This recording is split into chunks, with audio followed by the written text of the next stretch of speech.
All right.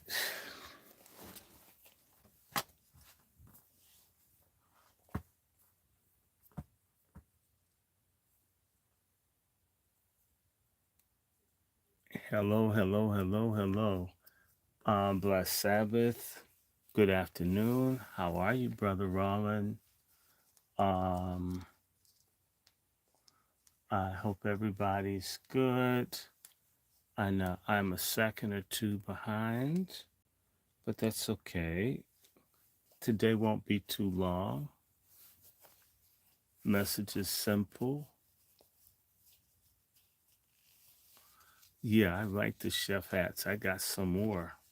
How are you, Sister Aja? Shalom, everybody. Blessed Sabbath. Hope you guys are ready. It's not going to be that long or very detailed. How many people here? There are about three, and um, there are two here, and it's good. I think I have interesting things to share today. Hope everyone is good. Um, oh wow, neighbor got neighbor got robbed at gunpoint. Wow. Um, if you have a question to ask me, you can email me. Hey, Mark, give this person my email that just asked. I don't do a whole bunch of political conversating on this. This isn't what we do with this particular time. My email and information's all over the place. It's pretty easy to contact me. If people choose not to, it's a choice. But I don't do Q&A. I don't do that in this particular format. Yes, it's all right. You can email me. My email is DrRandyShort. I write people back typically. I mean, for the most part, I do. So uh, we're going to go brief. Won't be that long today. I am looking forward to getting back in. Um, in fact, moderators just put my email up. If people have a question to ask me, they can do that through email. They can write me. I write people back. We have a whole week in which people can write or ask you a question. Uh, so sorry about your neighbor. And Smith put my email up just in case, if you can. Um, and it's all right if we just have a few people here. This is actually cool. Um, I hope everybody is doing okay, and I certainly hope that that people are doing well. It's been a very, very challenging few weeks here with the weather and health things and all. But definitely, I want everybody to just be,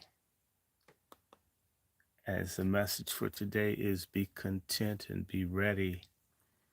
That's the most important thing I can do is just share that with you. Um, uh, mm, um, mm, I'm sorry to hear that, Smith. I'm sorry to hear that. Um,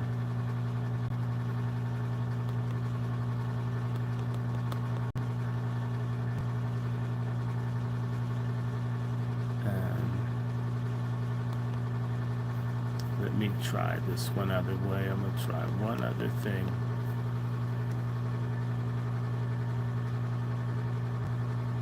And then we'll start in a second. Uh, give give it one more second. Yes, thank you, Brother Mark. And I'm going to try to go into one more platform. And let's see if we can pop through this real fast.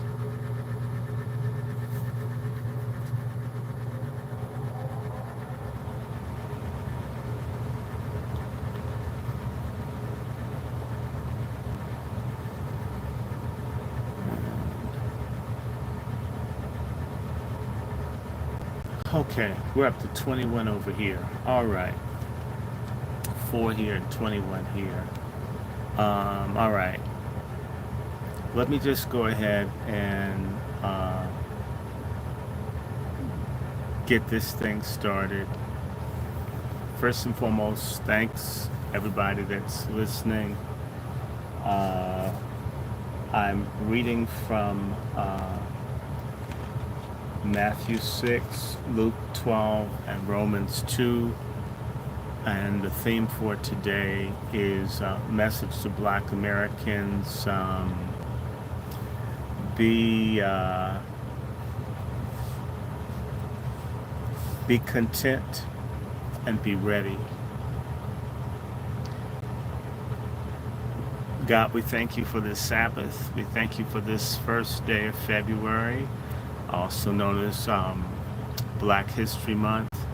Thank you for all the people who are able to listen today. Thank you for my cousin Stacya's birthday today, my cousin Lottie's birthday tomorrow, my grandmother's passing 21 years ago today, my birthday coming on the 9th of February, my friends, several friends born on the 5th, the 6th, 7th, and 8th of February, and all. I thank you for all the birthdays. Pray God that you bless Brother Mark and Sister Asha, protect the people in California from these fires, whether they're being set by people or any of that. We just pray that you just help them. Help our Sister Michelle, who's dealing with this cold that's gone around. Pray that you help people, protect people's health. Encourage people to use whatever's necessary to improve their health. Help those people that are dealing with deaths and departures, people that are mourning, people that are worried about their employment in the federal government, families that have lost persons in accidents, airplane, automobile, just a lot. Pray for peace and pray for awareness. Help Brother Stephen from Cincinnati. Comfort all the people that are dealing. Ashira and her father and mother, and just all of our people.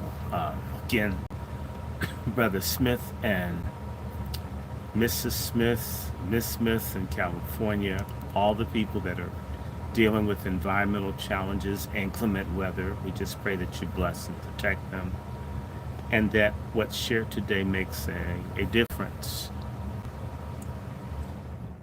This we ask in your name. Amen. And today is real simple. I first and foremost want to say to you, please pardon me for the last two Sabbaths. I had concurrent, consecutive health challenges on both Sabbaths, twice. And that's why we weren't here. It's not that we're inconsistent. I just couldn't get a break. So my mother, who's 82, was incredibly ill, had to be hospitalized for a few days. She's back home. There's good news is that she's back home. There's challenging news that there are new medical concerns. So, when you pray for my mother and I, and All I can tell you is, people, when I share with you the confirmation hearings for Robert Kennedy Jr., who is not a saint, he isn't perfect, but he isn't wrong about the excesses of the medical people.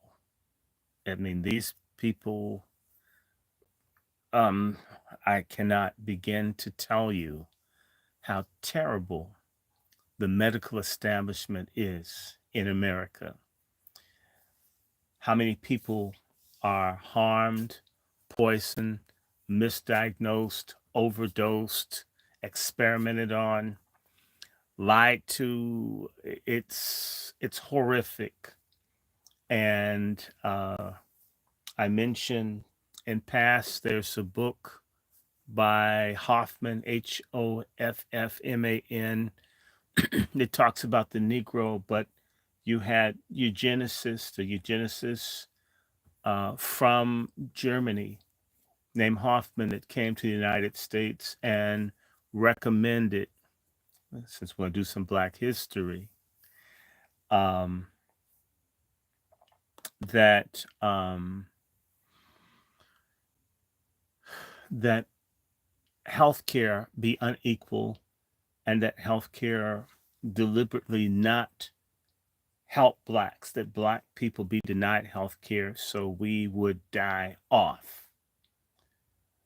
It's not just his recommendation, but it is the more or less the policy prerogative in America that we not get fair or equal health care, and the hopes that we diminish in numbers.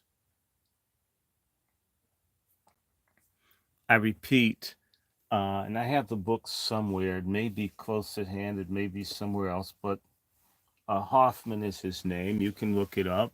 I think it's called Statistical something, something, something of the American Negro. Hoffman, look it up for yourself. Don't trust me.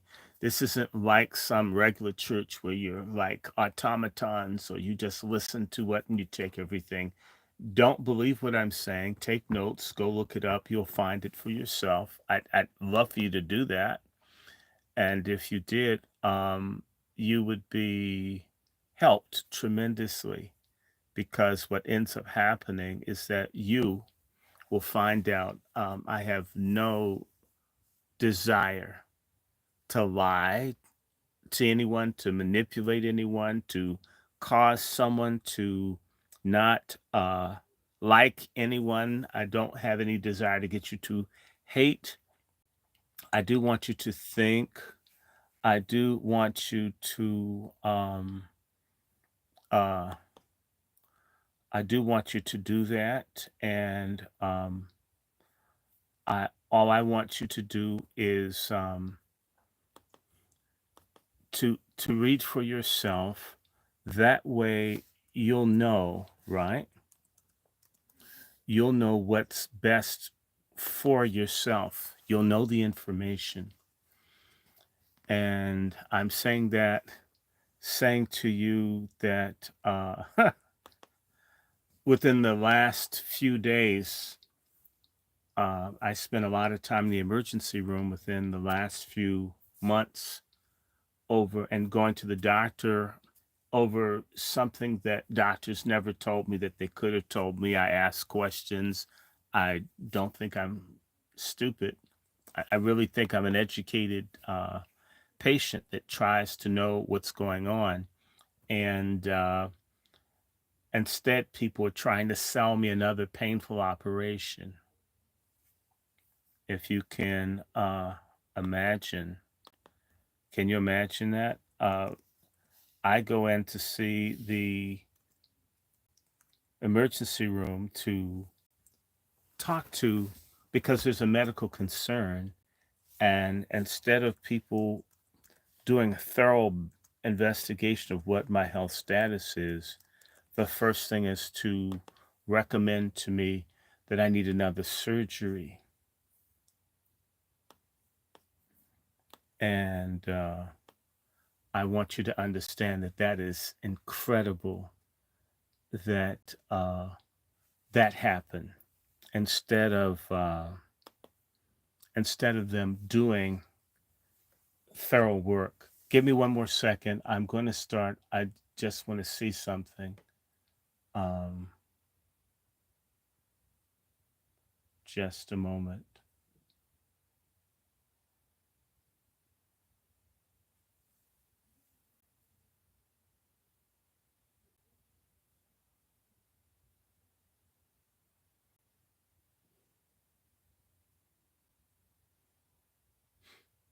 Hmm. Just one second. Three.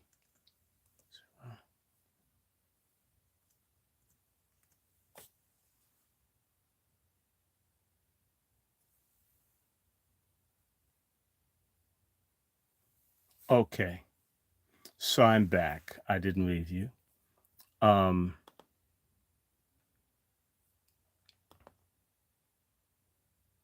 and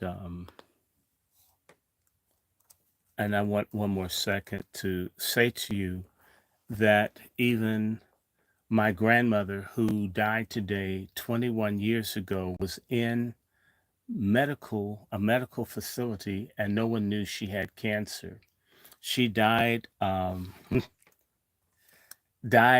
ovarian cancer while receiving medical care, which means that they didn't even bother to find out. You have someone right there. They didn't do tests. You don't know anything. You're right there.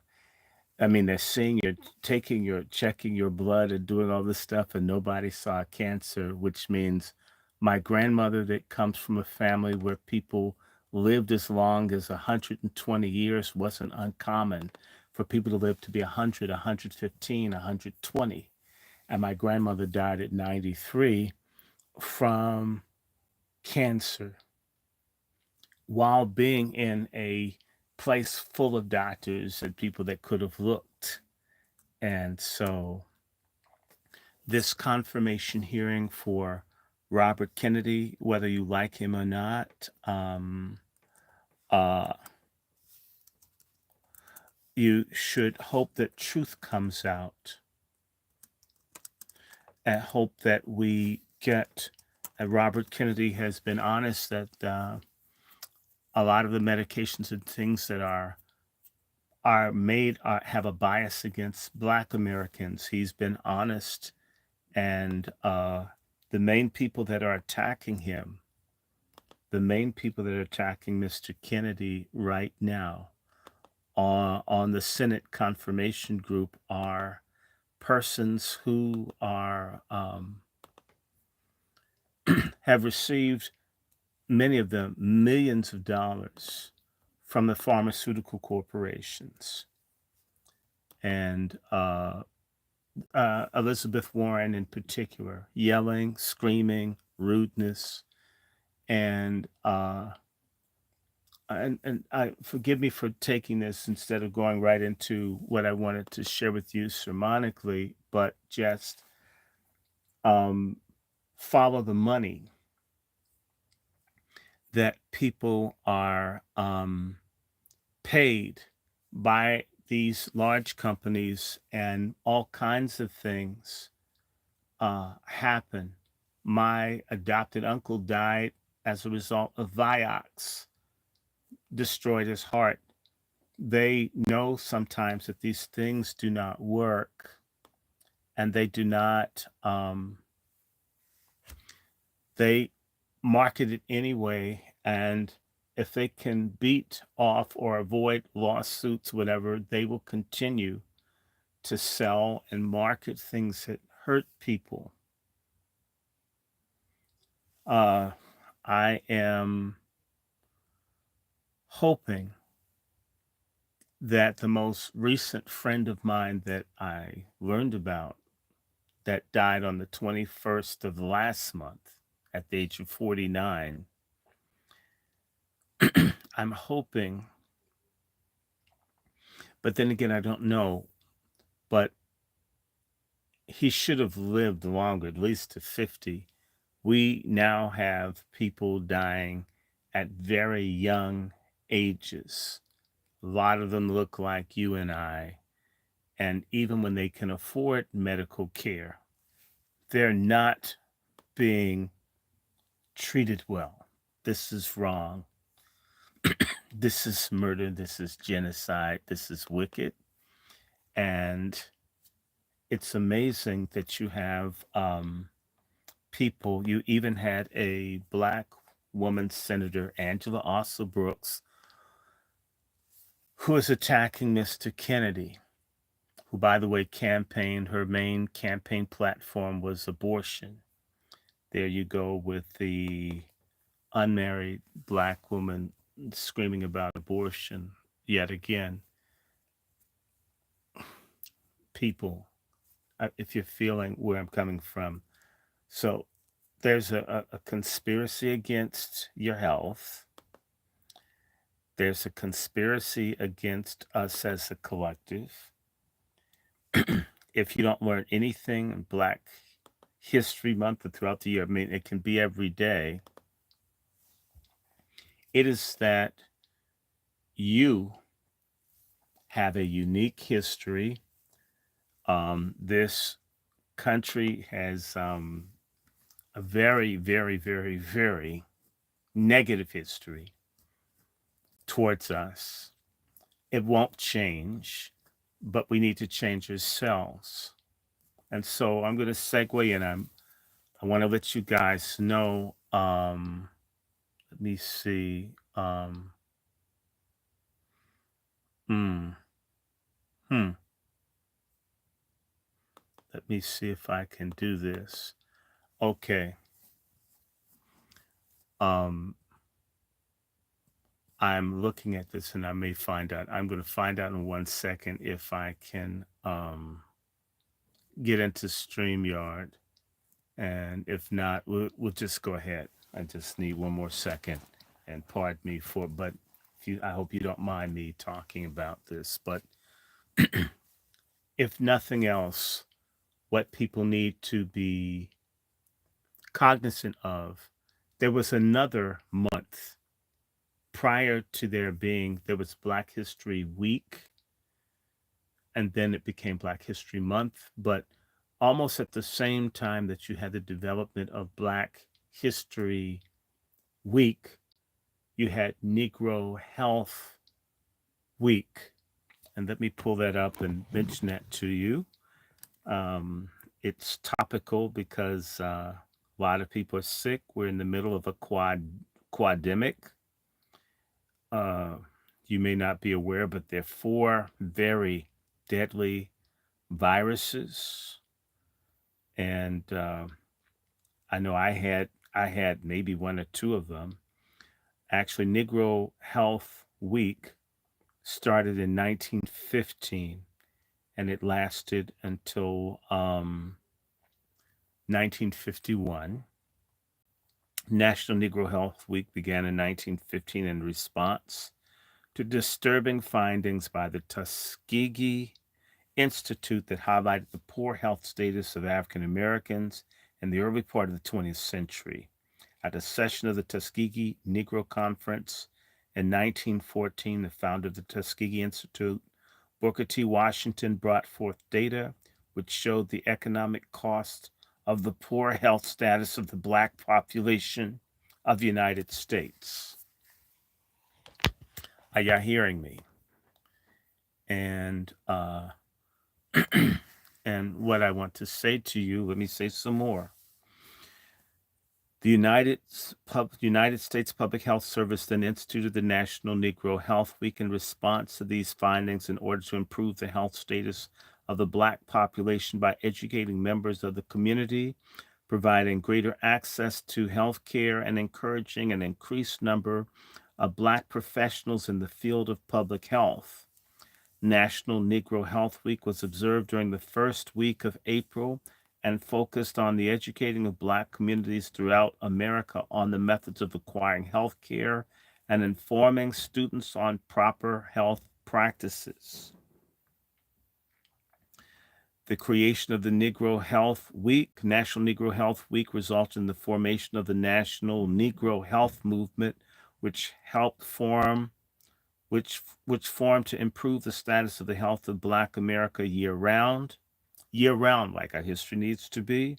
Organizations that participated in this movement included the annual Tuskegee Negro Conference, the National Medical Association, the National Business League, and the National Negro Insurance Association. The movement, in collaboration with the United States Public Health Service, published the National Negro Health News Quarterly.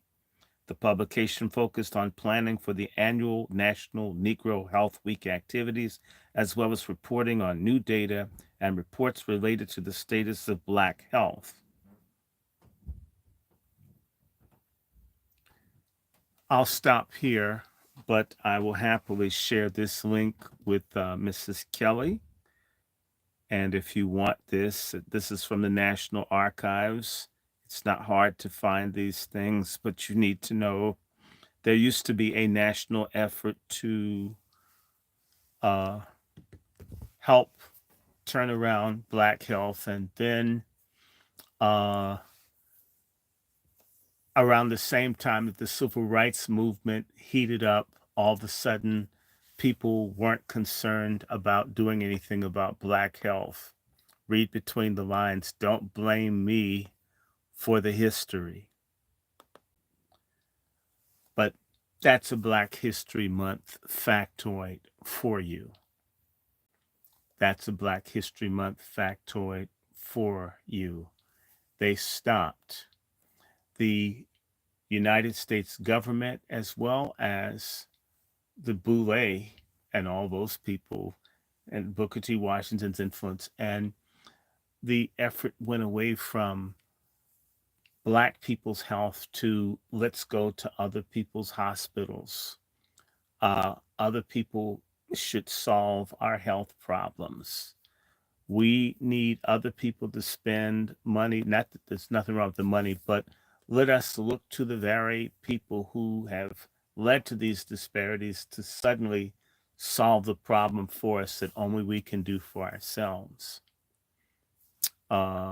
When I talk about God, we need to be delivered from the demons of forced assimilation, demons of Black self-hatred, demons of slave-mindedness, demons that cause us to think that it's another group of people that allegedly have oppressed, enslaved, and segregated us, are going to suddenly just have an epiphany and start doing all kinds of things that they haven't done for hundreds of years, not even for self.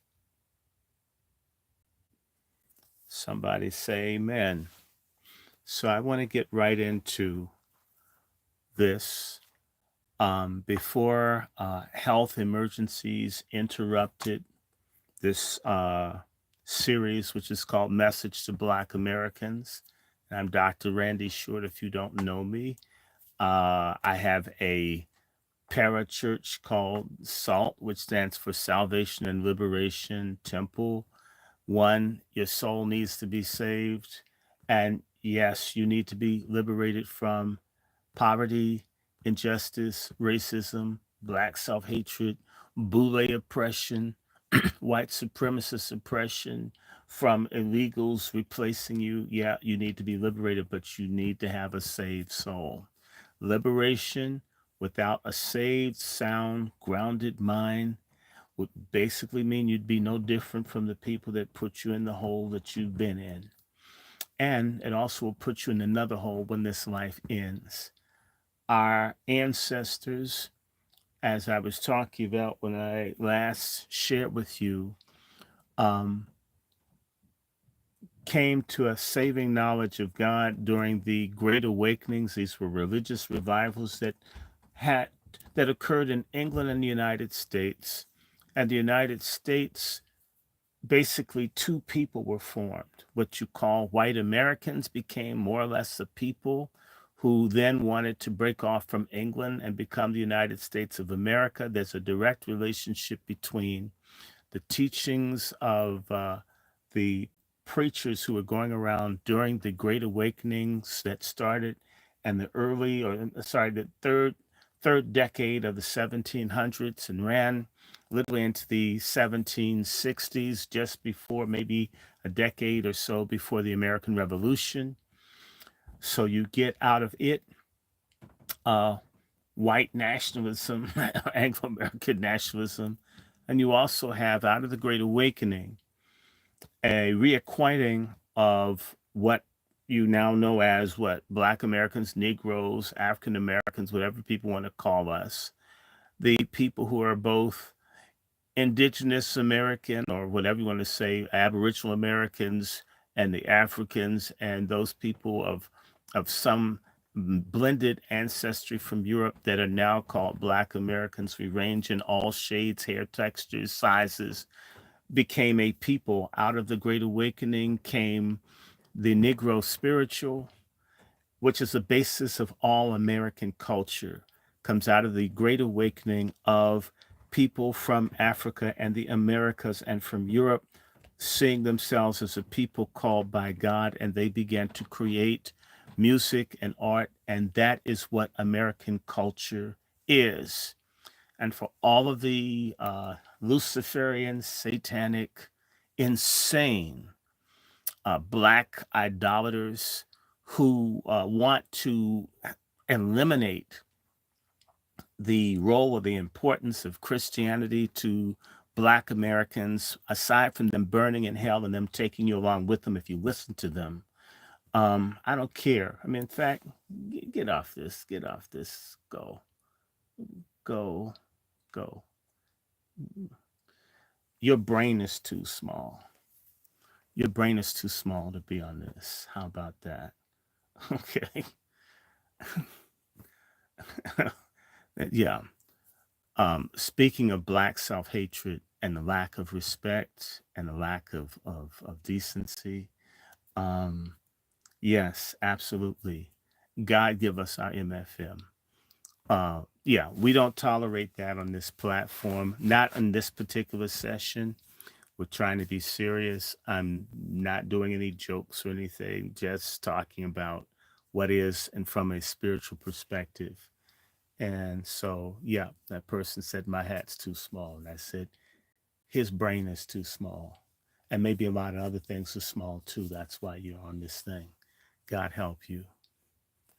Um,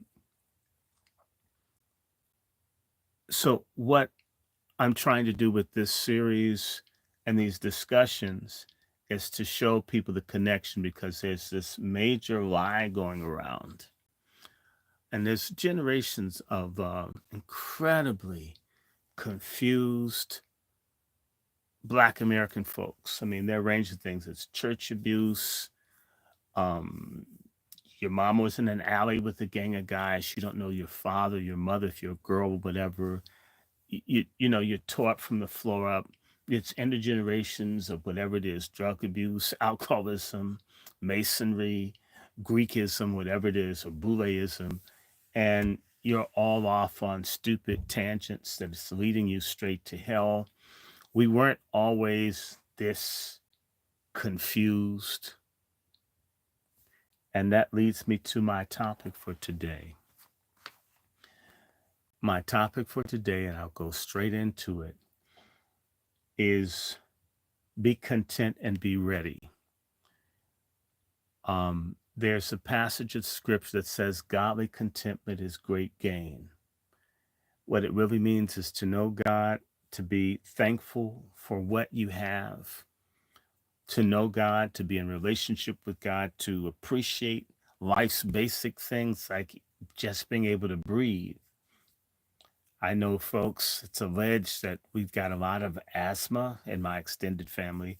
If you've ever had an asthma attack, you really appreciate the ability to breathe. You really could, like, not be able to breathe. You really could get choked out by your own body, can choke you out. If you've ever experienced it, which I have, it's quite scary to not be able to breathe.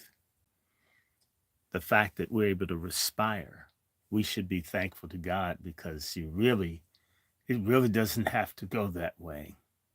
And I will say another Black History Month factoid is Black children die disproportionately from asthma. And a lot of that comes from we're particularly sensitive to the crystalline decomposition of roaches, roach dander. For the little sloppy moms that don't clean the house and folks don't deal, you think roaches are, you know, like a dog or a cat. You're literally putting your children at risk of a premature death. Roaches kill. Godly contentment is great gain, to be thankful, you know, to be thankful for who you are, what you look like. And Black Americans have a major problem with not being content. There are good reasons why we're not content, and there are bad reasons.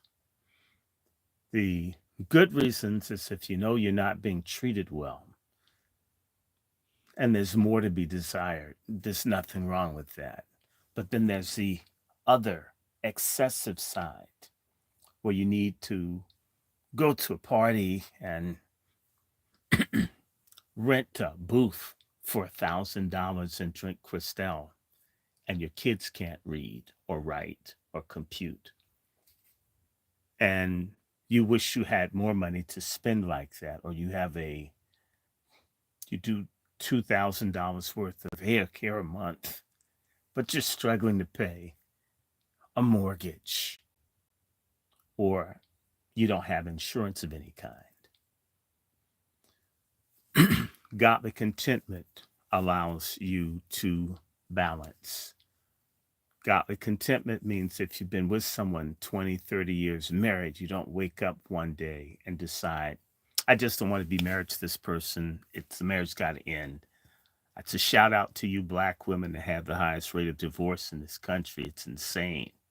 Folks just leaving marriages, destroying families because they're not happy anymore, and thinking that at 60 or 62 they put on tight enough clothes that they can compete with the younger women, and then want to get back with the man they cast off.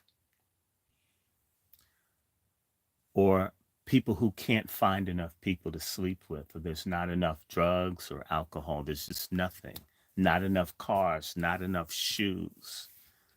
That speaks to an emptiness, a lack of God. That speaks to people's disconnectedness from God Almighty within us and within humanity in general, but specifically I want to deal with us who, if you've ever had to go and help a family that was being evicted and they had a house full of brand new toys. I mean, just stuffed animals. Like they must have gone to everything, but they're not paying their rent. And therefore their children are tossed into the streets. I mean, you want the kids to be happy, but I think they'd be happier with more time with you and shelter and decent food than for you to have a house full of toys and all and then be out. If you've ever seen people sat out and they have all these nice things, they bought all of this stuff, had the nicest television set, but they didn't have their eyes focused on the basics. Godly contentment is great gain. Ancestors, other people, other generations were able, even 10, 20 in a household, to live together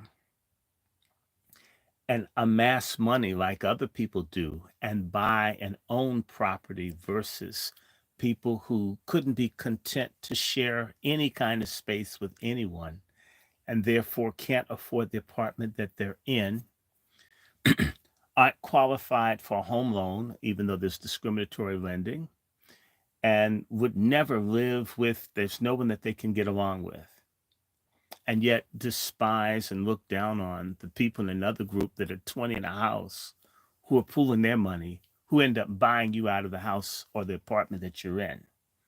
And you don't see the injustice as your lack of contentment, your inability to care or to work with someone else, your godlessness contributes to your oppression, to your poverty, to your misery, as you're not being in touch and in tune with God to be thankful for what He blessed you with and for.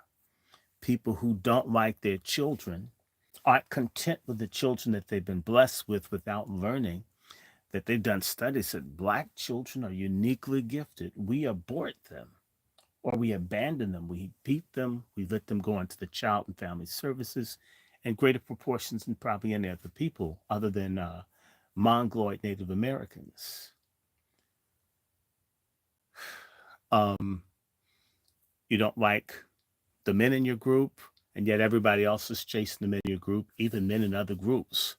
Or you don't like the women in your group, you're not happy, the person not tall enough, they need to get a BBL, or you're not happy if they don't have a meter long behind, you don't see them as a human being. Or she thinks if she doesn't have a picture perfect bottom, she has no value as a woman.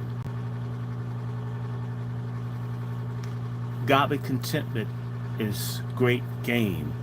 The failure, the inability to feel good that you live in America. You hate everything about America. America's hell. All this bitching, whining, and nagging, and stupid talk from people who've never traveled outside the city or the neighborhood that they're in, have never been able to have a perspective of why people are suffocating being packed into coyote cars and trucks to come into this country, because it's so much worse other places. Yes, racism and injustice, all of that exists. It's terrible, it's atrocious. But someone else would be very content to be in your shoes. You don't like the shoes, but never imagine not having shoes at all. That is a problem. Don't want to be American, but in reality, that's what you'll be anywhere else in the world. Not happy. Well, people in my family were slaves. Slavery's been universal. Whole people. Slovenia means the land of slaves. There's a land full of white people and everybody's a slave in it.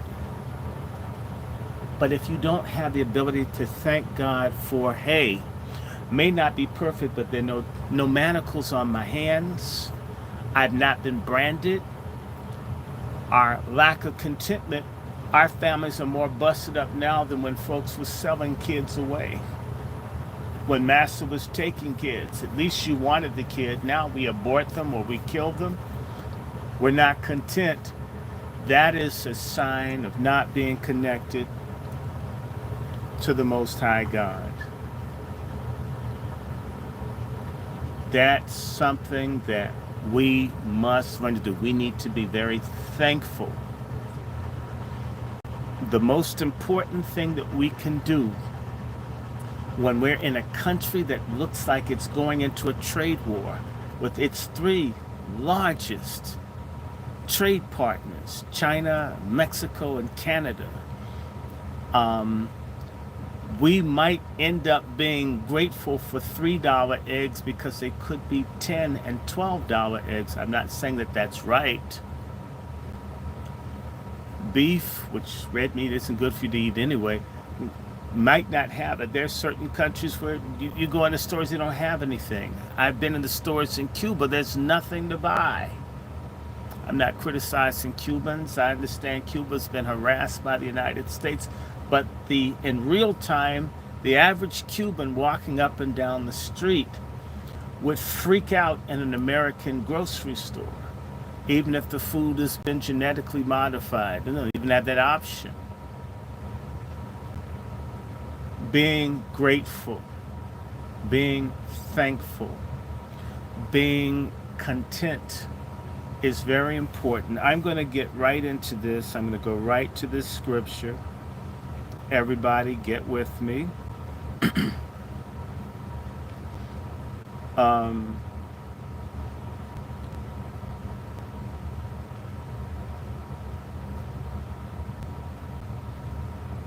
And if I don't have it, this one, Matthew 7.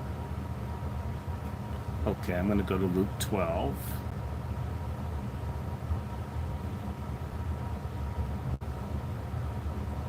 If you would turn to Luke 12 in the Gospels.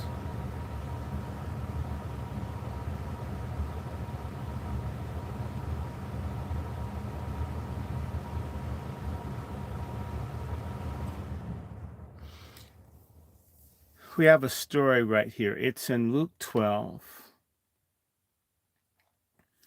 I'm at Luke 12 and 13, and it reads, "And one of the company said unto him, Master, speak to my brother that he divides the inheritance with me. And he," this is Jesus responding, "he said unto him, Man, who made me a judge or divider over you? And he said unto them, Take heed and beware of covetousness. For a man's life," listen to this, "consisteth not in the abundance of the things which he possesses." Okay, I'll go back again and I'll try to do it more basic English because possesseth. Ugh, that's the word that they used. Take heed, beware of covetousness, wanting what somebody else has. It's a big problem. Sister Asha just sent me a message that a neighbor got robbed at gunpoint. They took his phone with all of his bank information at gunpoint and came to his house, and imagine he could have been killed. Earlier, yesterday, I was in touch with a friend of mine in Malawi. They're having a funeral today for one of his cousins who was shot dead by 3 men in South Africa. They wanted to rob him. He didn't want to give up his money. They killed him.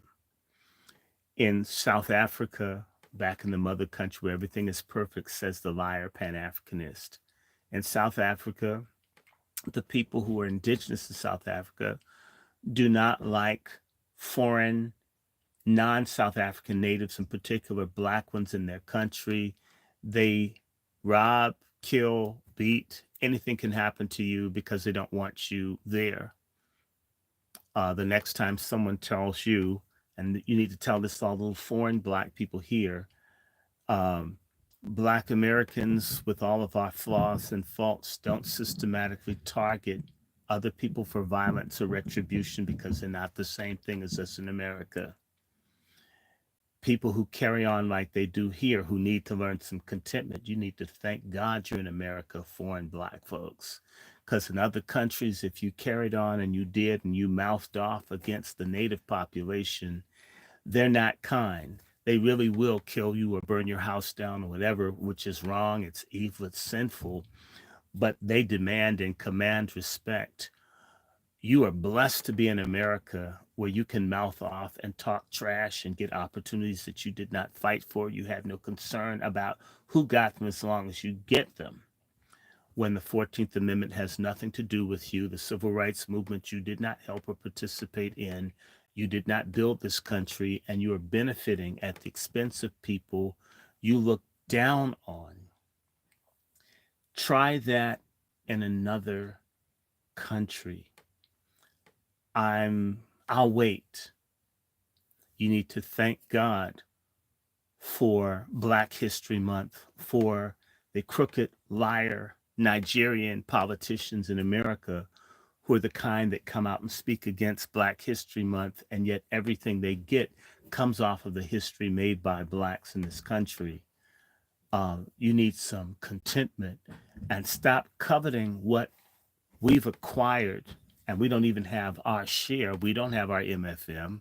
We haven't been repaired. We do not have reparations, and we're owed. The Bible says, you know, if you don't work, you don't eat. But if you work, you should be eating. You should get paid. Muscle not the ox that tramps out the grain. The thing that's making the money is supposed to get, says God's word. And the lack of contentment among white people who do not like themselves, who don't like their skin tones, don't like their lips. Mock you, it's coveting, it's their lack of satisfaction. Contentment only comes with knowing God, having a relationship with God. It is not what you own that makes you. What makes you is your character, your relationship with God, your relationships with your family, how you get along. These things are very important. Not to dismiss wealth. It's important. It says money answereth all things. Money is a problem solver. It can be a solution. You need gas, you can buy it. You need food, you can buy it. You need insurance, you can buy it. You need a lawyer, you can buy it. You need shoes, you can buy it. Yes, you need mediums of exchange to live in a world, in this world in which we live. But money isn't greater. And money does not in and of itself give contentment. Diddy is miserable. I've never met super wealthy people that were completely happy no matter how much money they had, because money in and of itself, it won't make love to you, although it may get people that act like they want to make love to you, or they can fall in love with the money that you have, but they don't love you. Back to our scripture. So we shouldn't be obsessing on what other people have, wanting it. And it says your life doesn't consist of the things that you have. It's a lie that money can give you everything, or things can give you everything, or multiple bed partners, or jewelry, or whatever. It does not. We have a soul that has to be fed. Let me say this to you. Going on, to underscore his point, when the Messiah, Jesus, Yeshua, Mashiach, whatever, was speaking to this guy who wants, and he's probably the younger brother, and in many cultures, you have what's called primogeniture. The oldest child, male, gets all the money or gets most of the things. This younger son is envious and jealous of his brother and wants Jesus to get in the middle of a cultural thing, which should be between those two. And in another way, he's saying to him, getting his stuff isn't going to make you happy, but this person's imagining, if I had as much or I got what my brother had, I'd be happy. It ain't so, people. It's not so. Very wealthy people on psychotropic drugs and antipsychotics and antidepressants. So Jesus gives a story at 15. No, it's 16. And he spake a parable unto them, saying, the ground of a certain rich man brought forth plentifully. Okay? We know that all the wealth and riches come from the earth. There was a guy who was paid. He was rich, a certain rich man. This rich man had good land that just, he was doing great. He had more money than he could stand. What does this man do at 17? He thought within himself, saying, what shall I do? Because I have no room where to bestow my fruits. I've got so much. I don't even know what to do. I can't even take in all that I've got. It's like Elon Musk. I have more money than I can imagine. I don't know what to do with my time because I have so much.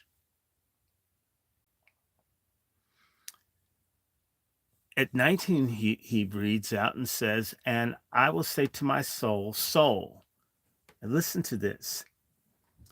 The man's a narcissist. He's talking to himself. You've got all this money, you don't know what to do, and You're in relationship in your own bubble with me, me. Soul, and I will say to my soul, thou hast much goods laid up for many years. Take thine ease. Just chill. Do whatever you want. Or as Aleister Crowley says, do what thou wilt. Whatever you want to do. Have a freak off. Spend money. Blow it. Take thine ease. Don't worry. Don't care. Don't think about anyone else. Just do you. Eat, drink, and be merry. Party. But God said unto him, thou fool, this night thy soul shall be required of thee. Then who shall these things be which thou hast provided? In more plain English, dummy, you've hoarded all of this stuff for just yourself that you thought you're going to be able to spend all on yourself. And you're going to die like tonight. Now who's going to get it? None of us, not even every now and then you'll see stories of people who are going back to the South, black, and buying the big house that the slave owners, the white masters who own their families, they're buying the houses that belong to the people that enslaved their families. You see the people that brutalized and enslaved and extracted out of their families, they couldn't take that house with the Georgian house with the big columns. They can't take that to heaven. They can't take the acres to heaven. They can't take their resources to heaven. You can't drive the hearse with a U-Haul behind it to the graveyard or to heaven. What we have, when we die, we leave it here. I'm in my dad's library. My dad couldn't take off his theology books with him. One of the most poignant points of recognizing that my father was dead was having to throw away some of the old rusted tools. My dad loved his tools, and the things were old, and I had to throw them away. It really sunk in. God, not that I know he's dead or something, but his things, some of them, we had to throw away, and we haven't finished throwing away the effects. Things don't last forever.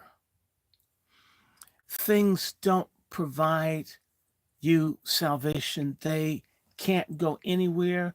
You can't take your car scuba diving any more than you can take your car into heaven. You need to learn how to know God and have a relationship with God and be content that you can pray to the creator of the universe and you can take care of, like it says, taking care of things one day at a time as you live. In real time, to live daily, to learn how to be happy with the day. The prayer, the Lord's Prayer, give us our daily bread. Give us the stuff that we need right here and now to get through the day. Even a junkie knows that they need a certain amount of a fix to be high enough to get through the life. A wino. Around things that are evil. People know what they need or just about to get through the day. Spiritually, we need to understand that we need a relationship and need to have the kind of peace of mind that only comes from God to deal with life as its challenges are. It says in 21, this is Jesus' summation of his parable. So he that layeth up treasure for himself, Jesus is emphasizing the man is selfish, Think about it. He never thought about, I'm going to get this for my wife. Certain rich man, maybe he was single with a huge amount of money, not even children. Nobody gets the thing. It's just me. Maybe he was metrosexual and all this popular dumb stuff that Trump is beginning to march, cut down a little bit. I mean, God, it's been nuts since Obama was president. This person that was all about himself, all these people tatted up, rings everywhere, everything's pierced, genitalia pierced, clitoris pierced, prepuce of the penis pierced, ears pierced, nose pierced, lips pierced, butts pierced. All of this, it means nothing. What does he say? He that layeth up treasure for himself is not rich towards God. And those that lavish everything on themselves as individualists that don't need nobody, don't care about nobody, Elon Musk, Zuckerberg, billionaires, Oprah Winfrey, all of them, it says they're not rich towards God. They don't love God. They're enemies of God. Godly people are happy. They can handle whatever. Nothing wrong with money. Nothing wrong with nice things. I've not criticized wealth. But being stingy, being selfish, a society that is rich enough to provide genuine health care for its citizens, for its veterans,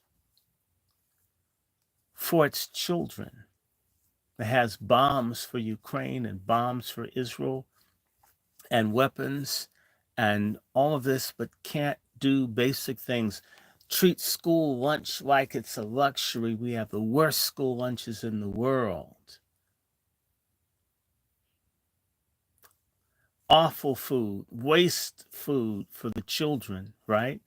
And yet these stunted children with this lunch, in fact, they've got to have transsexual bathrooms or they can't eat under the Biden administration, people. Would begrudge food to the children that you want to serve in your military because they're going to come from the poor. Rich people don't need to serve. And yet you send food aid to other countries in order to destroy their agricultural development to help big farming corporations that make unhealthy genetically modified food that contributes to diabetes and cardiovascular problems. They're not rich to God. United Healthcare, you know, I'll just be honest with you. I just learned, I had a biopsy. I didn't know there were any side effects. No one told me. And I'm like bleeding. And these people want to sell me hemorrhoid surgery, which will hurt and you'll be in pain. I'm thinking, God, why these people got to be in my behind? I don't want anybody in my behind. And I just wipe it and keep moving, right? And the healthcare people didn't even tell me that if they give you a biopsy, it can cause bleeding. I went to the hospital, went to see people didn't even know their own work as doctors, but were going to sell me an operation, and I had the insurance to cover it. But the same greedy insurance people, they would pay for me to get some people to hack out hemorrhoids, but wouldn't give me suppositories.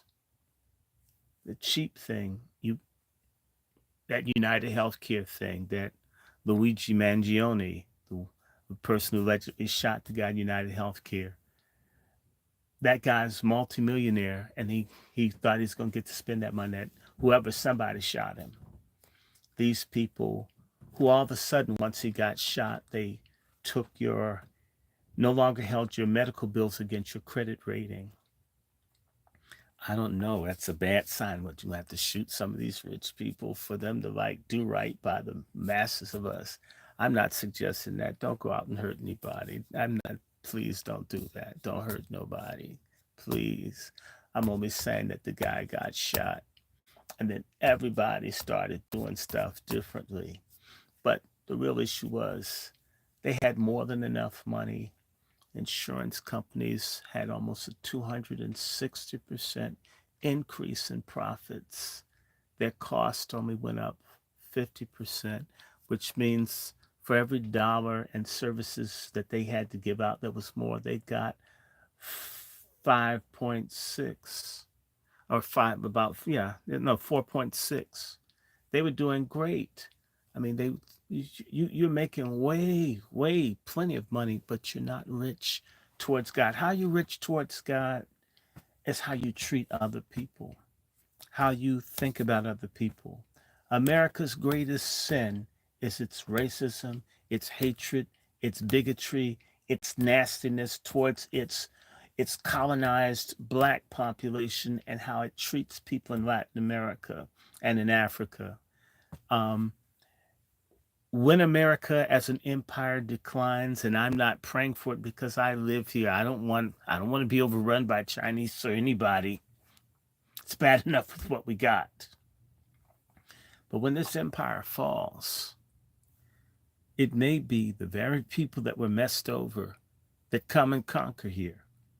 They may do, excuse me, they may do to the American people what's been done to them. You know, Haiti, love or hate Haitians, whether they ate a dog or a cat. And I love Chinese food. I probably eat more dogs and cats in the whole Haitian community because I love me some Chinese food. I don't know what they put in. I feel like getting some for my birthday. And if it's a dog or a cat, I'm sorry, Fido. I'm sorry, Morris the cat. But they really know how to fix it. Stir fry with some broccoli. Mm. Whether they eat dogs or cats or not, Haitians have been messed over by America since the 1780s. Almost as long as America has been a nation, the United States has waged war on the people in Haiti. How many of you know when the early republic was broke before they even had roads and canals and schools? They had guns and food and weapons that they were sending to kill black people in Haiti. And those same black people from Haiti came in at a critical point in American history and fought for the freedom of white and black Americans. And their reward was for the United States to support their genocide and then to boycott them from 1804 to 1864 for 60 years, put an embargo and boycott Haiti, helped the French to make the Haitians pay reparations to the French for enslaving them. And the French killed maybe 250,000 Haitian people murdered by France, Spain, Britain, and American support. 250,000. That's 4 times what America lost in Vietnam with a population of 150 million. Imagine what that did to Haiti. Then America went in and occupied Haiti from 1915 to about 1931. So they're there for 16 years and stole and killed and destroyed. And Haiti, to this day, they're stealing everything from that place. They have oil that they're stealing. They have iridium, which is so valuable. I don't even know the price of it. It's worth more than gold that they're stealing. They steal organs from the children. They export and sell the children to sexual slavery. Some of these people go to remote, this is what I understand, Catholic uh, uh, uh, convents and places for priests, for them to do what they want with the kids. Real talk, people. Um, the United States split Haiti from the Dominican Republic to break the country up to make a wannabe white country where they've killed what one period Trujillo killed like 40,000 Haitians in a matter of days. 500,000 Haitians have been stripped of their citizenship by the government of the Dominican Republic with help from the United States. And on and on. That's some black history for you. America's history towards Haiti has been very violent. The American government destroyed their constitutional government when they invaded in 1915. They helped put in Baby Doc and Papa Doc and the Gladia of the people who kill everybody and so forth, and the drug gangs. This is all connected to the CIA. I'm not trying to spend a lot of time on Haiti. I want to say to you that God looks at things like this and at a nation and people, and God isn't pleased.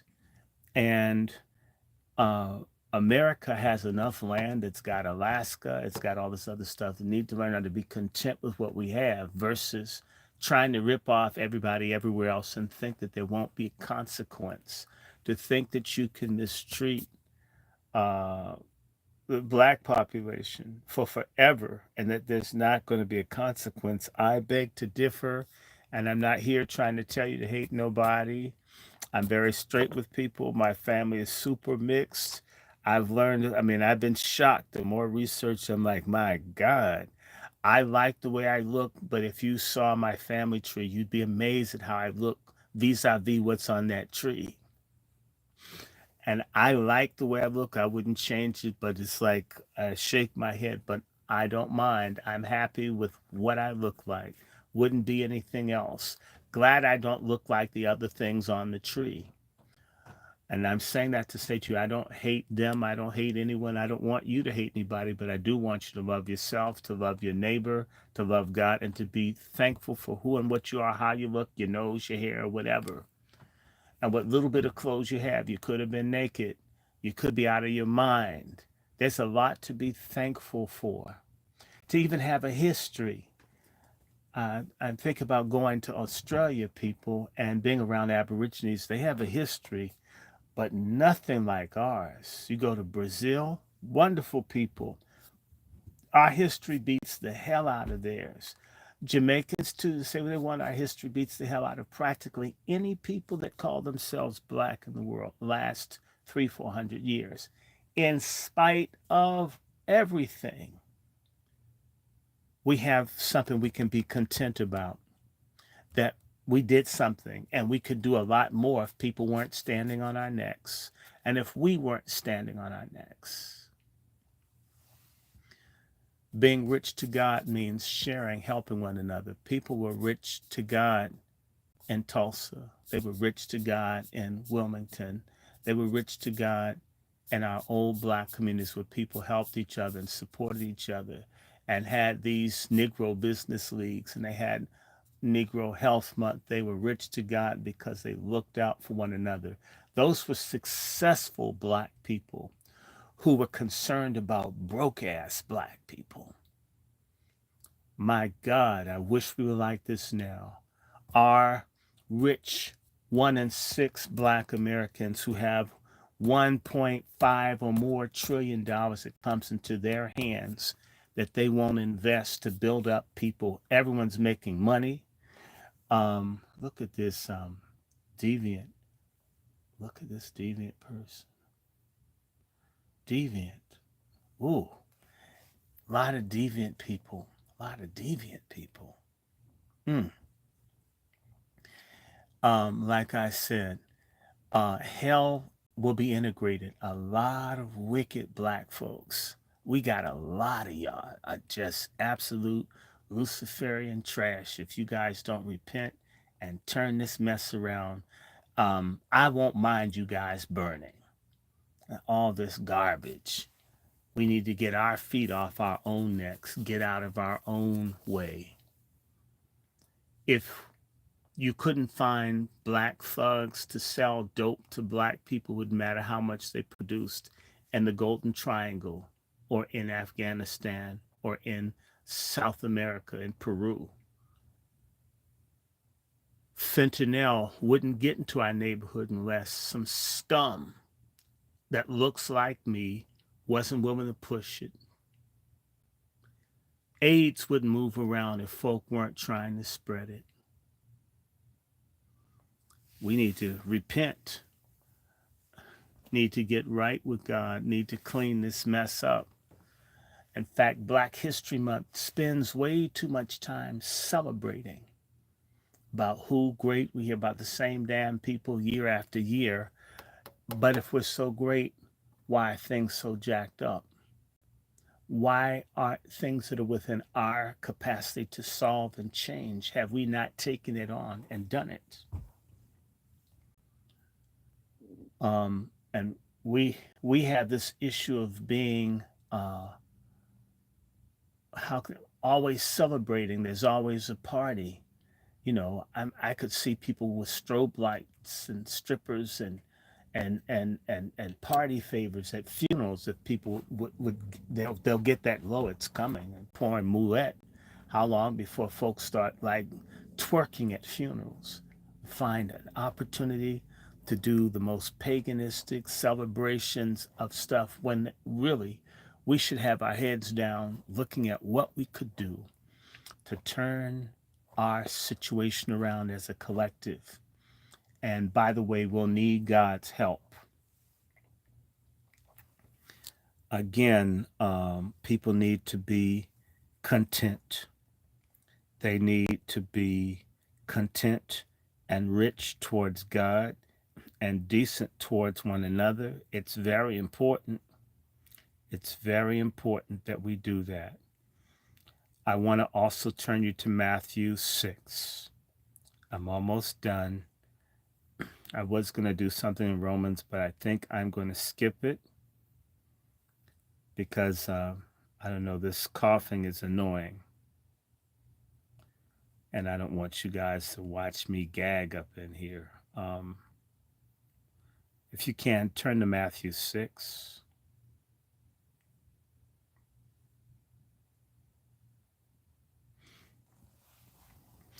And I'll just run through all of this.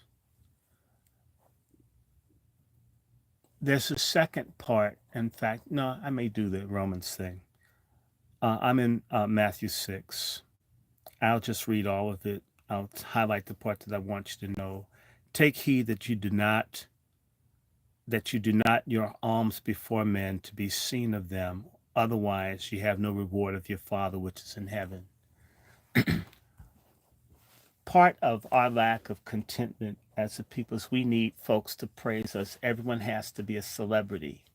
Everybody's got to be noticed and recognized. Well, what Jesus said of that for people who need to do all this stuff that need to be praised, even if you put it under religious guise of philanthropy, it doesn't mean anything to God because you did it for people to praise and worship you. We've got this complex where we think folks are supposed to worship and celebrate us. You got whores calling themselves goddesses. You've got studs calling themselves kings. People who don't take care of themselves or each other or the community, that have no real values or characters, that want to be praised. And when they do something like Diddy and them will do something to be seen, yet you're trafficking and destroying children, but you gave $500,000 or $1 million to rock the vote. That's why they do it. People do philanthropy, whether that's a Zuckerberg or Bill Gates, they give in order to cover their evil. That's why God doesn't care for it. Part of being content is being thankful for who you are. Being content means I can do something for you. I don't need a million thanks or a million praises. I don't need you to suck on my toes because I did for you what I should have done. The scriptures say when you know that there's something right to do and you don't do it, it's sin. If I saw you in need, if I saw you needed help, if I saw an injustice and I didn't even try to help you, I'm bad, says the scripture. It goes on to say, therefore, when thou does thine alms, do not sound a trumpet before thee, as the hypocrites do in the synagogues and in the streets, that they may have the glory of men. Verily I say unto you, they have their reward. A lot of our people like getting praised for what they're supposed to do. I mean, someone gave something. Someone, Oprah Winfrey's got billions of dollars buying super expensive stuff and give a few scholarships to someone. That's the least you could do. You're supposed to do it. Money's supposed to be shared. The reason that we are broke as a people is if we do have a business, we only want to pay ourselves or a few people. We don't think about a business where you can employ 100 or 200 or 300, where the real money is. The real money and power, even on the slave plantations, was when you had more than two or three. You need to have about 20 to really be moving. Black business, you have like, you just employ yourself. You have one employee. You want all of it for yourself instead of creating a way for maybe 20, 30, 40, 50, 100 other people have an opportunity too. When you're content, you don't mind sharing. You don't have to have it all.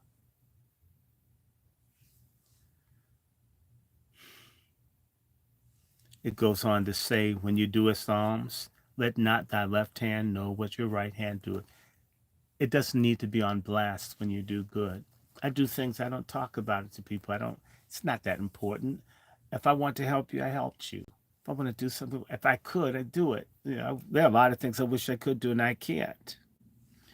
That thy alms be made in secret, and that thy Father which seeth in secret shall reward thee openly.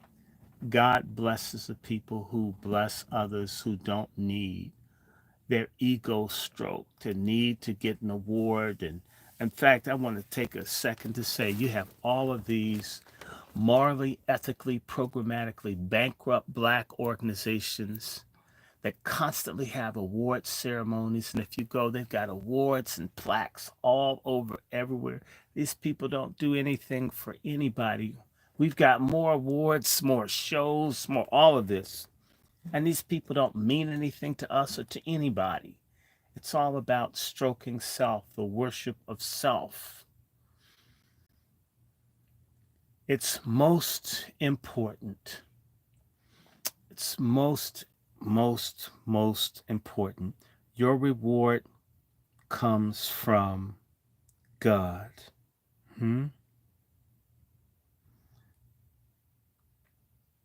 I want to get down to this.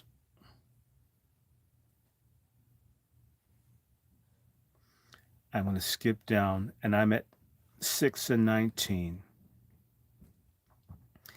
Lay not up for yourselves treasures on earth, where moth and rust does corrupt, and where thieves break through and steal.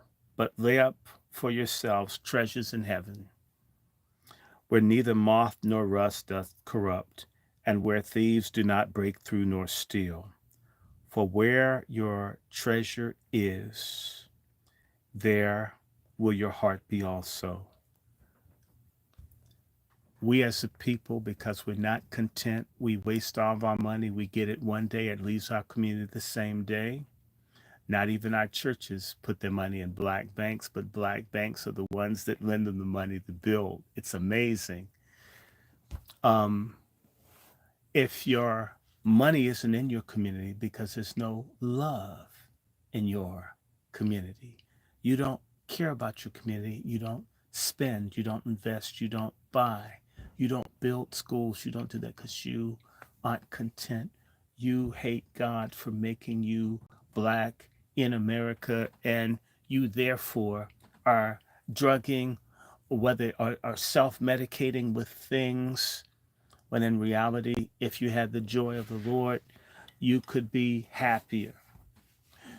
We would be more prosperous, even in a secular sense, even though I'm speaking about spiritually being happy, being off of psychotropic drugs. Our rate of suicide trending down instead of up. Divorces going down instead of up. Us even getting married.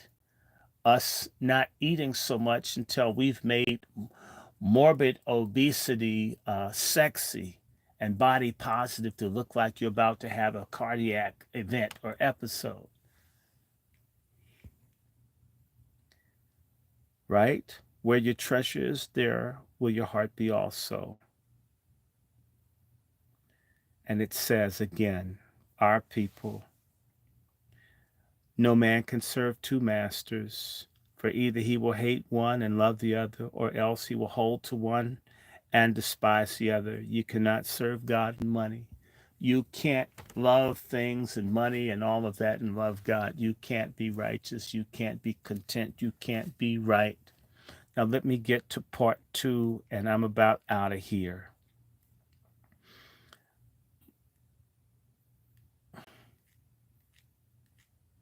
I'm in Romans 2 because part of this was be content, and the other part is be ready.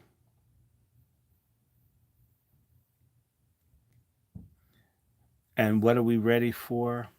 We need to be honest, and I'm going to go back to what I was talking about earlier, and I'm about done, folks.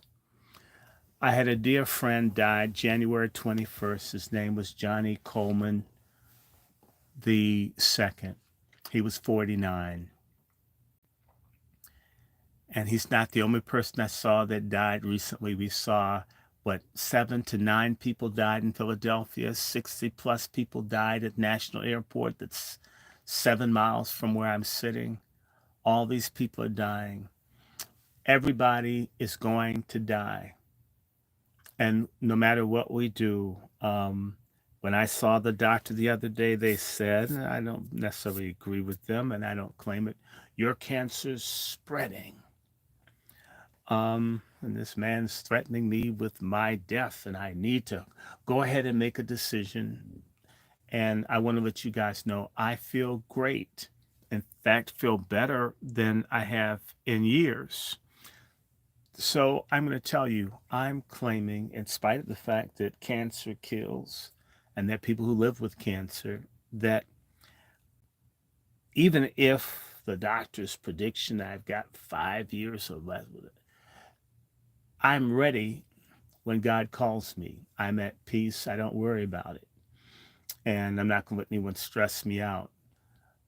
It's the same way my mother got some interesting medical news. I don't know exactly what it is. I hope it's not bad. We'll find out. But even in that, I'm ready.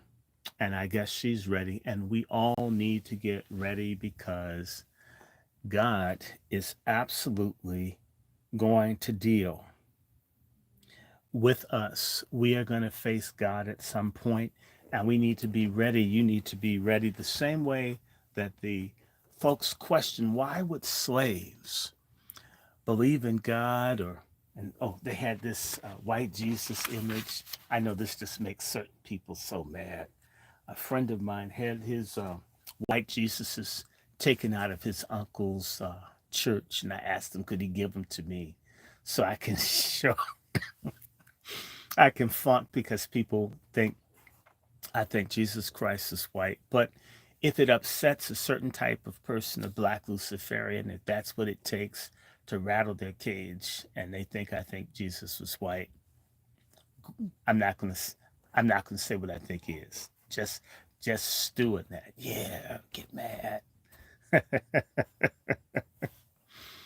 No, okay.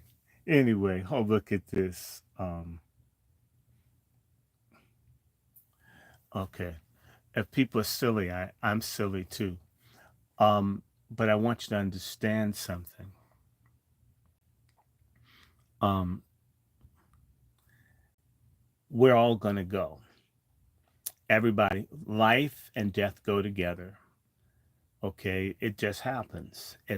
There's no way around it, and there's something after life. I can say to you, I've had near death experiences. There is something else, and you need to be ready for it, and it can hit you at any time. There are people dropping dead, kids dropping dead. I don't know what's causing it. I have my suspicions, and so do some of you. But you need to be ready. You need to be ready because if there is, for all these people that say there's no God and there's nothing to worry about, they uh, they need to open their eyes. Listen to this. I'm at 2 and 5 in Romans. Uh, no, let me just do the whole thing. I'll start at we'll start at 2 and 2. But we are sure that the judgment of God is according to the truth against them who commit such things. We're talking about wickedness. And thinkest thou this, O man, that judgest them which do such things, doest the same, that thou shalt escape the judgment of God. Translation: if God's going to judge and punish people that are wicked and he's going to bust them down, if you're someone that thinks that you are going to be in a position to judge or critique them, or you think of yourself as holier than thou, and you're not right with the Most High, and yet you do the same things as a hypocrite of the people that you look down on, says that thou shalt escape the judgment of God. You think you're getting away. You think you can talk about what black pathology, or you can talk about DEI or critical race theory, or you can talk about the pathology of the black family. You can talk about all this other mess. And yet the same problems exist amongst you, or black criminality, or black promiscuity, or so forth, whatever it is that you're doing, or the poor, the undeserving poor, and that poor people deserve their poverty, whatever it is you do. If you think doing that you won't be held accountable by God, you're delusional.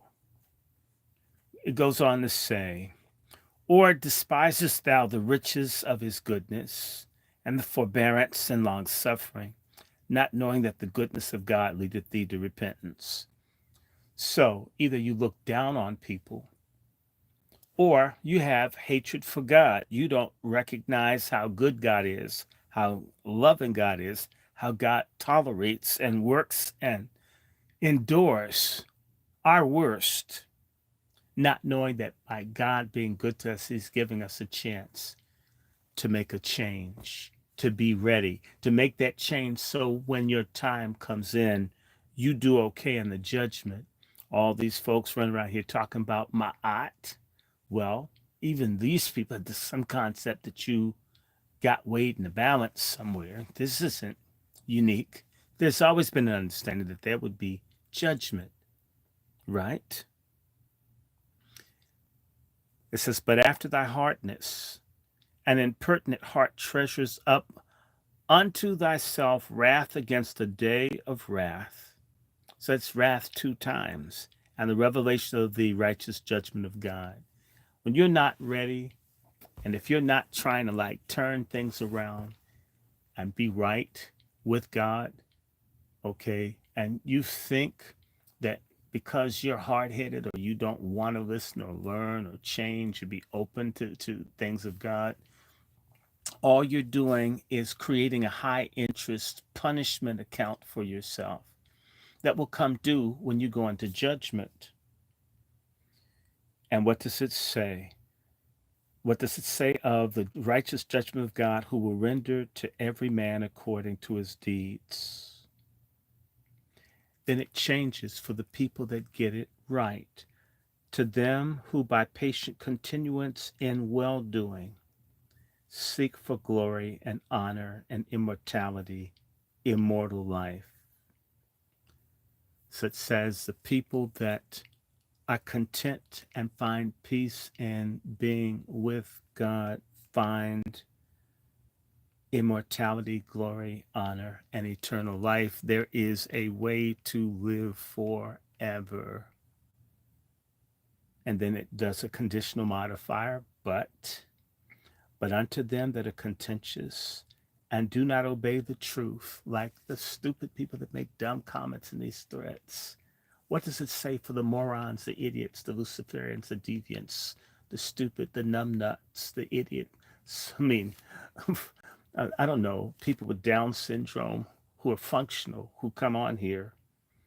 But to them that are contentious and do not obey the truth, but obey unrighteousness, indignation and wrath, tribulation and anguish upon every soul of man that doeth evil, of the Jew first and also the Gentile.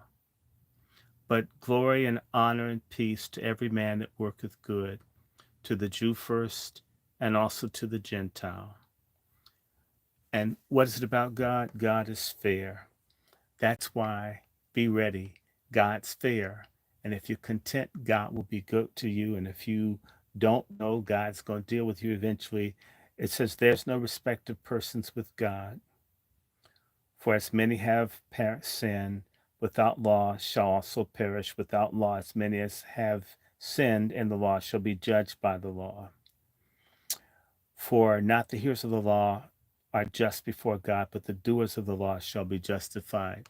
Knowing what's right to do and doing what's right to do are two different things. If you know what's right and you don't do it, you're screwed. I'm going to stop there and say to you, it's real simple, because the Apostle Paul is talking to people that are in Rome, that are Jews and Romans, but to say to us that you need to be ready, just like the passage in Luke. You don't know when you're going. I want to repeat, I absolutely, wow, we're coming up in about in the next week coming, it will be 3 years since I had this crazy heart attack that should have killed me. And between people poisoning me in the hospital, folks wanting to take my organs, to all the things, good 15 to 20 things should have killed me in the last 3 years. I could have been gone at any given time in the last 3 years. And, I'm circumcised. Now they're saying, well, you've got stage 4 cancer. You won't be able to walk. You should be in pain. And they offered me all these drugs and all. And I don't know. If I was into drugs, maybe I would have taken them. But, you know, I'm not taking anything for it at this point. I want you to understand that, and they're saying I have stage 4 cancer. I've read all the things in stage 4. And maybe, I mean, that's what they say, but I feel great. God's goodness, God's grace, God's protection. And I've learned to be content. I am going to get treatment. I want you guys to pray for me and pray for my mother. Maybe she has to get treatment as well. Uh, and I believe I will be completely healed. In fact, the most painful thing that's happened to me, worse than a heart attack, was I got this virus that's out here. Please be careful. I couldn't walk for one day. I was in so much pain. I mean, I went into like slave prayer mode. G, G, G, G, G, G. I mean, I couldn't even get Jesus out of the pain. After 4 hours, I think I passed out. When I woke up, all the pain was gone.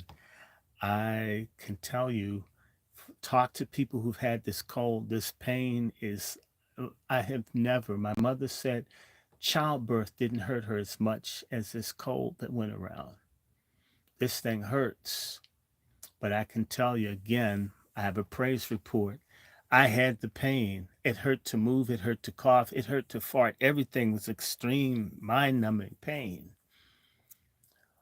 But I called for God to come see about me. I'm yours. I'm your child. I can't. I don't know what this is. I can't even move to get to anywhere, you know. And the pain left. And I'm going to tell you, ever since I did that prayer, I felt better. I can't prove it, but I have a feeling there's a turnaround, even with this cancer situation. I believe it. And I just say to everybody, I'm content. If it is, great. If it isn't, I'm ready. I'll go or I'll stay. I don't think I'm going.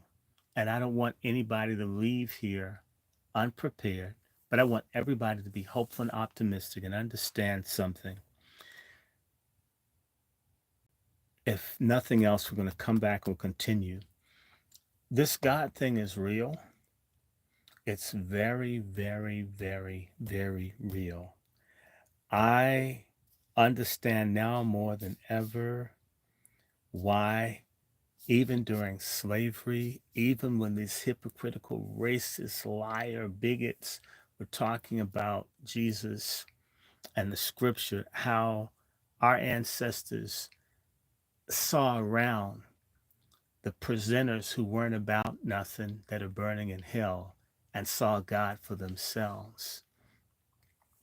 Don't let anything separate you from the love of God or the knowledge of God, and be content and learn how, because the good times, like our economy, things could get really weird. The dollar's going up. What if people stop by?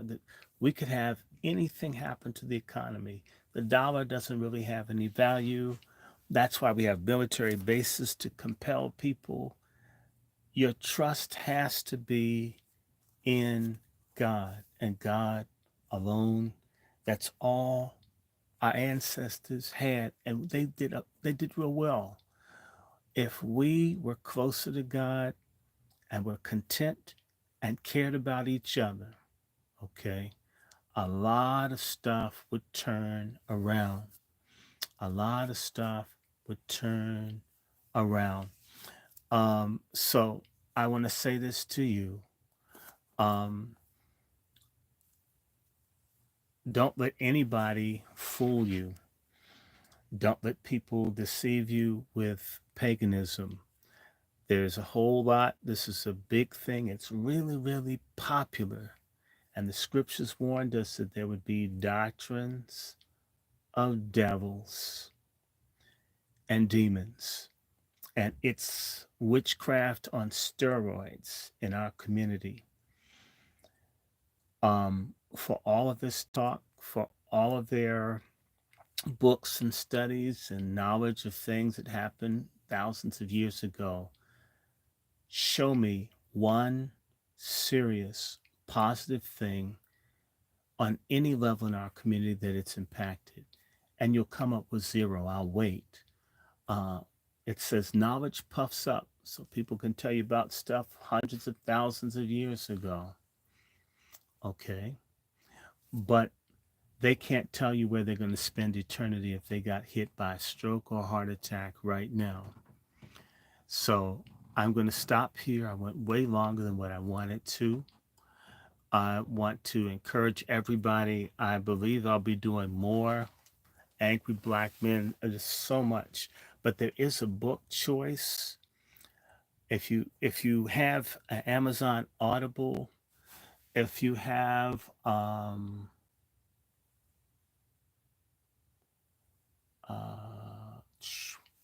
if you have Amazon Audible, or if you have an Amazon account, or if you just buy books, this is one really good book.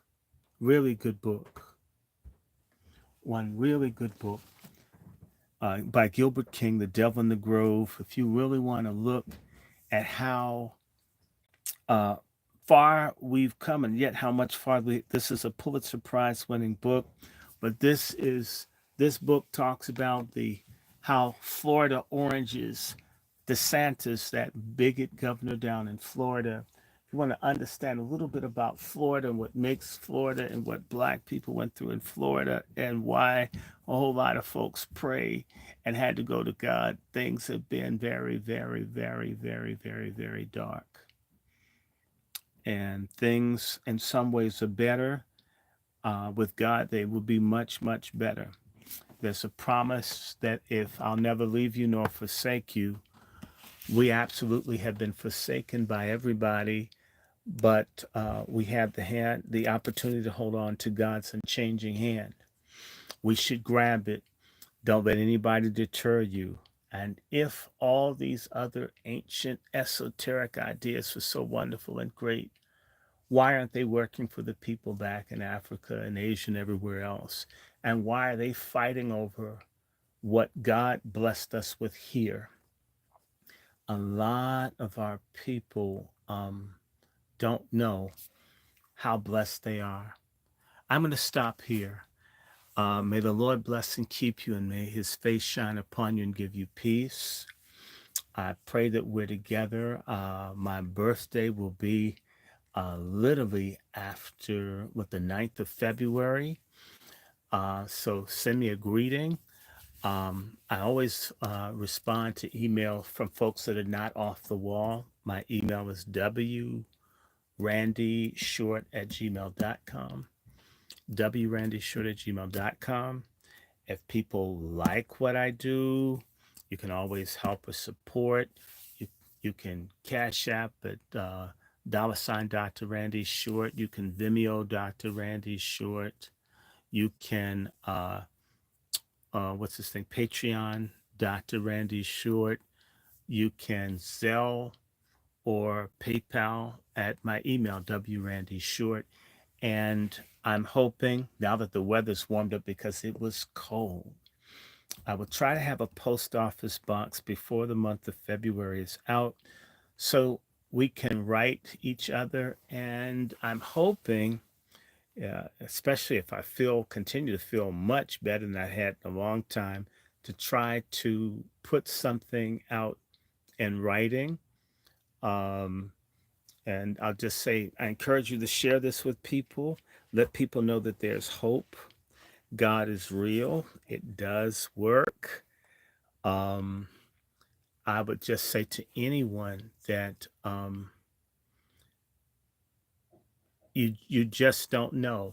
Nothing is certain, and if you can feel the uncertainty, I mean, from the whack job nominees of Trump to the people on the other side that are whack jobs to wars and so forth, all this is promised in the scriptures. But what is also promised is God wouldn't leave or won't leave us or forsake us if we suffer with God. Like people who make off the wall comments, I don't care what people think about what I believe. I I've just been through too much to not believe more than I ever have because of things that have happened. I mean, imagine, I'll give you one more thing. Imagine one day I will have a P.O. box. I had one, but I will get it again. But when I tell you these people were poisoning me when I was in rehab, I should have died back in April of 22, or I should be severely impaired mentally. Uh, and none of that. I mean, it's none. I have nothing else to tell you, but this has to be real because it keeps happening to me, and I keep coming through what should have killed me many times over. At this point, I have to believe that God looks out for me and for others, and God is there for you. Call, just try. That's all I'm saying to people. There are a lot of phonies. You know, I talked to my cousin who used to work with TD Jakes, and we just talk about fake people in church, fake reverends. I can't stand them. They're not sincere. There's a lot of church abuse. I've been around pedophile preachers, people into witchcraft, just every imaginable thing that would make you not take it seriously. Everything. Just so many reasons I can understand why people don't trust or believe, but that's what people do. You can't compare God to people. What someone human does wrong to you is not God's fault, nor can you hold God accountable for what people do. You have to know God for yourself.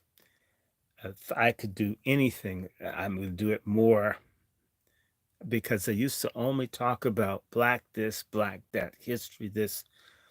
That's all wonderful and it's good, but you need to have your soul, your mind, your heart right. The murders, the rapes. I heard about an 80-year-old man shot in the head on the south side of Chicago on his way to the bank. These kinds of heartless things, this is due to the widespread demons and evil activity in our community. The only thing that can check it isn't more prison cells, It's not more cops, not more guns in the home, although that can deter, but for our people to turn away from evil and to righteousness through God. Okay, I've burnt up all my time. God bless and keep you. May his face shine upon you and give you peace. Be content and be ready. God could call any of us at any time.